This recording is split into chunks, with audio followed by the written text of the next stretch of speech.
കൈമനത്ത് വീടിനുള്ളിൽ മൃതദേഹം കത്തിക്കരിഞ്ഞ നിലയിൽ കണ്ടെത്തിയിരിക്കുന്നു. ആളെ തിരിച്ചറിയാനായിട്ടില്ലെന്നാണ് പോലീസ് ഇപ്പോൾ വ്യക്തമാക്കുന്നത്. 50 വയസ്സോളം പ്രായമുള്ള സ്ത്രീയുടേതാണ് മൃതദേഹമെന്ന് പ്രാഥമികമായി മനസ്സിലാക്കുന്നു. വിവരങ്ങളുമായി നൃപൻ ചേരുകയാണ്. നൃപൻ, ഏതായാലും ദുരൂഹത സംശയിക്കപ്പെടുന്നുണ്ട് ഈ വിഷയത്തിൽ എന്ന കാര്യം ഉറപ്പാണ്. കാരണം മൃതദേഹം കത്തിക്കരിഞ്ഞ നിലയിലാണ് കണ്ടെത്തിയിരിക്കുന്നത്. പോലീസ് ആദ്യഘട്ടത്തിൽ പറയുന്നത് എന്താണ്?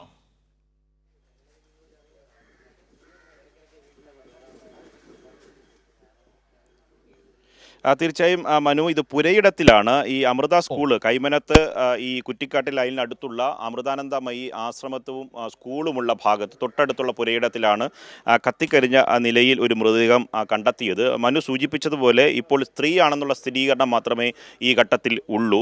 പ്രദേശത്തുള്ള ആൾക്കാരൊക്കെ തന്നെ ഈ കാണാതായ മിസ്സിംഗ് ഉള്ള ആൾക്കാരുടെ സംശയമുള്ള ആൾക്കാരെല്ലാം വന്ന് ഈ പ്രദേശത്ത് പരിശോധിക്കുന്നുണ്ട്. പോലീസ് ഇവിടെ നേരത്തെ തന്നെ രാത്രി 10 മണിയോടുകൂടി തന്നെ ഇവിടെ എത്തിച്ചേർന്നു. പോലീസിൻ്റെ സാന്നിധ്യത്തിൽ വിവിധ ആൾക്കാർ എത്തി ആരെങ്കിലും കാണാതായിട്ടുണ്ടോ, അവരാണോ എന്ന പരിശോധന നടത്തുന്ന ദൃശ്യങ്ങളാണ് ഈ നിമിഷം കാണുന്നത്.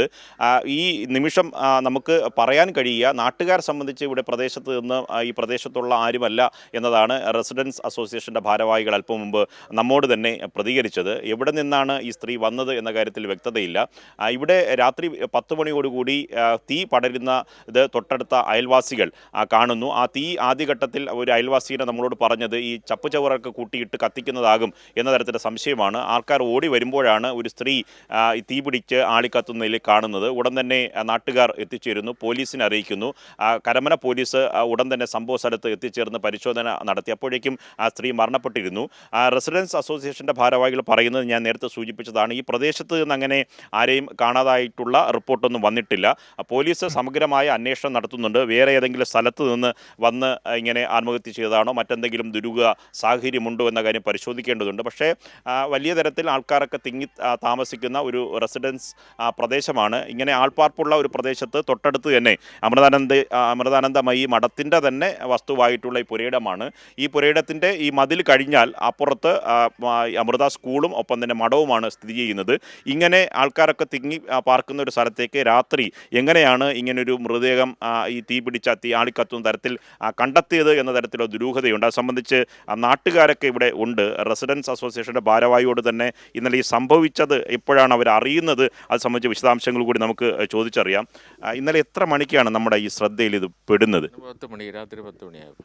ഓക്കെ, അപ്പോൾ തന്നെ പോലീസിനെ അറിയിക്കുകയായിരുന്നു? പോലീസ് വന്നിരുന്നു. അപ്പോഴെന്നെ എല്ലാവരും ഇവിടെ നിന്ന് അറിയിച്ച് പോലീസൊക്കെ വരുമായിരുന്നു. അപ്പോൾ നിങ്ങൾ വരുമ്പോൾ കാണുന്ന കാഴ്ച എന്താണ്? ഇവിടെ പോലീസ് ഉണ്ടായിരുന്നു, പിന്നെ ബോഡിയുടെ അടുത്ത് പോലീസ് ഉണ്ടായിരുന്നു. അങ്ങനെ നമ്മൾ നോക്കി. അപ്പോൾ നമുക്ക് ഐഡൻറ്റിഫൈ ചെയ്യാൻ കഴിഞ്ഞിട്ടില്ല, ആരാണെന്ന് ഒരു പിടിയും കിട്ടുന്നില്ല. ഇത് എവിടെ നിന്ന് വന്നു എന്നുള്ളതൊന്നും ആർക്കുമില്ല. ഒരു ബാഗ് കത്തിക്കരിഞ്ഞ് കിടപ്പുണ്ട്, ഒരു പാത്രം ഈ ചോറ് കൊണ്ടുവരുന്ന ഒരു പാത്രവും അടുത്ത് കിടപ്പുണ്ട്. അതിന് ബാക്കി ഒരു ഡീറ്റെയിൽസ് ഒന്നും ഇതുവരെയായിട്ട് നമുക്ക് കിട്ടിയിട്ടില്ല. ഇന്നിപ്പോൾ 2 പേരും ഇവിടെ വന്നിട്ടുണ്ട്. അവരുടെ ഒരു ബന്ധു ആവാൻ സാധ്യത ഉണ്ട് എന്ന് പറഞ്ഞുകൊണ്ടാണ് ഇപ്പം വന്ന് നോക്കിയത്. അത് ഇതുവരെയായിട്ട് ഫൈനലായിട്ട് അത് അറിയാൻ പറ്റിയിട്ടില്ല, തിരിച്ചറിയാൻ പറ്റിയിട്ടില്ല. ഒരേ വീട്ടിലുള്ള ആൾക്കാരാണോ വന്ന് പരിശോധിച്ചിട്ട് പോയത്? അതെ.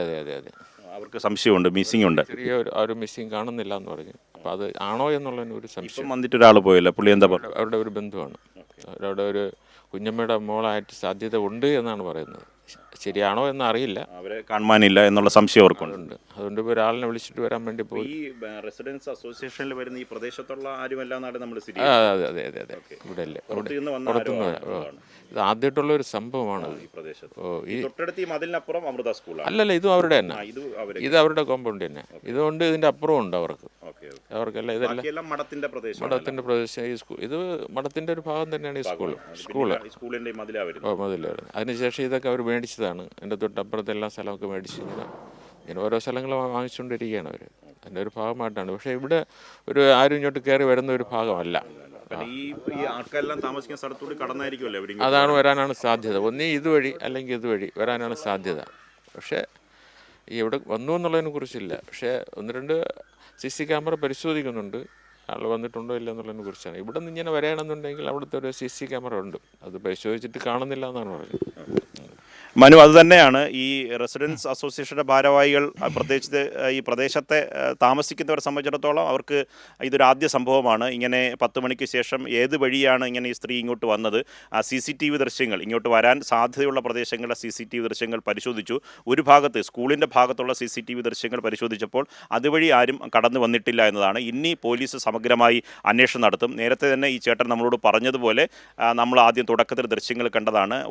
ഒരു വീട്ടിൽ നിന്ന് 2 പേർ വന്ന് പരിശോധന നടത്തി. അവർക്ക് ഇപ്പോഴും സ്ഥിരീകരിക്കാൻ കഴിഞ്ഞിട്ടില്ല. അവരുടെ ബന്ധുവായ ഒരു സ്ത്രീയെ കാണാതായിട്ടുണ്ട്. അവരാണോ എന്ന സംശയമുണ്ട്. അപ്പോൾ ഇനി ഫോറൻസിക് വിദഗ്ധരും ഒപ്പം തന്നെ ശാസ്ത്രീയ പരിശോധനയൊക്കെ നടത്തേണ്ടതുണ്ട്. കരമന പോലീസ് ആ സംഭവ സ്ഥലത്ത് തന്നെ അപ്പം തന്നെ ഈ വിഷയം അറിഞ്ഞാൽ തന്നെ ഇവിടെ എത്തിച്ചേർന്നു. പോലീസിന് ഇവിടെ ഡ്യൂട്ടിക്ക് വിട്ടിട്ടുണ്ട്. അവർ ഇനി ഈ പോലീസിൻ്റെ പരിശോധനയും ഒപ്പം തന്നെ നാട്ടുകാരുടെ നൽകുന്ന വിവരങ്ങളുടെ അടിസ്ഥാനത്തിലും CCTV അടക്കം പരിശോധിച്ചിട്ടുകൊണ്ട് മാത്രം ഈ കാര്യങ്ങളിൽ എന്താണ് സംഭവിച്ചത്, പുറത്തു നിന്ന് വന്ന ആളാണോ, മറ്റ് എന്തെങ്കിലും ദുരൂഹതയുണ്ടോ എന്ന കാര്യം വ്യക്തമാവുകയുള്ളൂ. മനു.